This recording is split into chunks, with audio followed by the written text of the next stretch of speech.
Cuba is completely without power after Hurricane Ian pummeled the western end of the island, its government has announced. The electrical system is experiencing total collapse, officials said, after one of the main power plants could not be brought back online. 2 people were reported dead, and buildings were damaged nationwide. The Category 3 hurricane, packing wind speeds of up to 195 km per hour, 120 miles per hour, is now bearing down on Florida. On Cuban state television on Tuesday, the head of the Electrical Energy Authority announced that an island-wide blackout had occurred as a result of the national electrical system's breakdown, leaving 11 million people in the dark. Florida fears catastrophic flooding as hurricane nears. How to prepare for a hurricane. A journalist with a state-run news agency reported that 100% of the electrical circuits in the country were out of service and that the Antonio Guterres thermoelectric power plant could not be synchronized and based in Matanzas, 100 kilometers east of the capital Havana. Antonio Guterres is the most important energy plant in Cuba. Its shutdown means there is currently no electricity generation anywhere on the island. The owner of the famous Finca Robina cigar producer posted photos on social media of the havoc wreaked by the hurricane in the tobacco farms. And "It was apocalyptic, a real disaster," and wrote Hirochi Robina.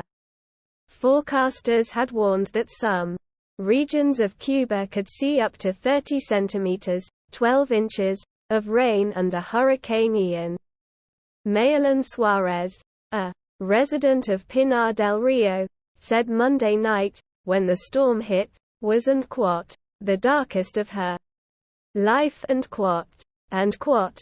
"We almost lost the roof off our house," and she told Reuters. And "My daughter, my husband and I tied it down with a rope to keep it from flying away," and Cuban President Miguel Díaz-Canel visited the province and vowed that it would rise and above adversity and the Cuban presidency tweeted, "A 43-year-old woman in the province was killed after the walls of her home collapsed. A farmer in the town of San Juan y Martinez was electrocuted while trying to shut off a wind turbine used for irrigation," The New York Times reported. The hurricane has been gathering force in the southeastern Gulf of Mexico after leaving Cuba, says the U.S. National Hurricane Center, NHC. On Tuesday night the storm was passing over the Florida Keys, a string of islands off the southern tip of the state. It is projected to make landfall on Florida's west coast late on Wednesday. The NHC says that Ian could be a Category 4 hurricane by the time it strikes Florida's western coast, with wind speeds topping 130 miles per hour. Some 2.5 million people in Florida are under evacuation orders. Florida Governor Ron DeSantis warned in a news conference on Tuesday that the storm isn't the real deal and he declared a state of emergency for all of Florida over the weekend and has activated 5,000 National Guard troops.